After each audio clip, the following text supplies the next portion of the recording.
ಎಲ್ಲರಿಗೂ ನಮಸ್ಕಾರ. Chetan cooking YouTube ಚಾನಲ್ಗೆ ಸ್ವಾಗತ. ಇವತ್ತು ಮೈಸೂರಲ್ಲಿ ರೋಡ್ ಸೈಡಲ್ಲಿ ಸಿಗೋ ಥರ ಚುರುಮುರಿ ಮನೆಯಲ್ಲೇ ಯಾವ ರೀತಿ ಮಾಡ್ಕೋಬೋದು ಅಂತ ತೋರಿಸ್ಕೊಡ್ತೀನಿ. ತುಂಬ ಚೆನ್ನಾಗಿರುತ್ತೆ, ಒಂದ್ಸರಿ ಟ್ರೈ ಮಾಡಿ. ಸೇಮ್ ಅದೇ ರೀತಿ ಟೇಸ್ಟ್ ಇರುತ್ತೆ.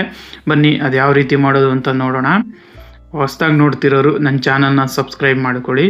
ಒಂದು ಪಾತ್ರೆಗೆ ಸಣ್ಣಗೆ ಹಚ್ಚಿರೋವಂಥ ಈರುಳ್ಳಿ, ಸಣ್ಣಗೆ ಹಚ್ಚಿರೋವಂಥ ಟೊಮ್ಯಾಟೊ, ಇಲ್ಲಿ ಸಣ್ಣಕ್ಕೆ ತುರ್ಕೊಂಡಿರೋವಂಥ ಕ್ಯಾರೆಟ್, ಆಮೇಲೆ ಸಣ್ಣಗೆ ಹಚ್ಚಿರೋವಂಥ ಕೊತ್ತಂಬರಿ ಸೊಪ್ಪು, ಆಮೇಲೆ ಖಾರ ಚಟ್ನಿ.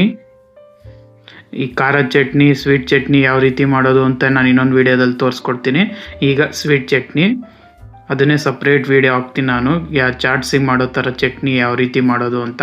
ಸ್ವಲ್ಪ ಉಪ್ಪು, ಆಮೇಲೆ ನಾನಿಲ್ಲಿ ಕಾಂಗ್ರೆಸ್ ಕಡಲೆ ಬೀಜ, ಆಮೇಲೆ ಒಂದು ಸ್ವಲ್ಪ ಸೇವು, ಕೊನೆಗೆ ಮೇಯ್ನ್ ಐಟಮ್ಮು ಕಡಲೆಪುರಿ. ನಾನಿಲ್ಲಿ ಸಪ್ಪೆ ಪುರಿ ತೊಗೊಂಡಿದ್ದೀನಿ, ಉಪ್ಪಿನ ಪುರಿ ತೊಗೊಂಡಿಲ್ಲ. ಸಪ್ಪೆ ಪುರಿ ಇನ್ನೂ ಸಾಫ್ಟಾಗಿ ಬರುತ್ತೆ, ಅದಕ್ಕೋಸ್ಕರ. ಕೊನೆಯಲ್ಲಿ ನಿಂಬೆಹಣ್ಣು.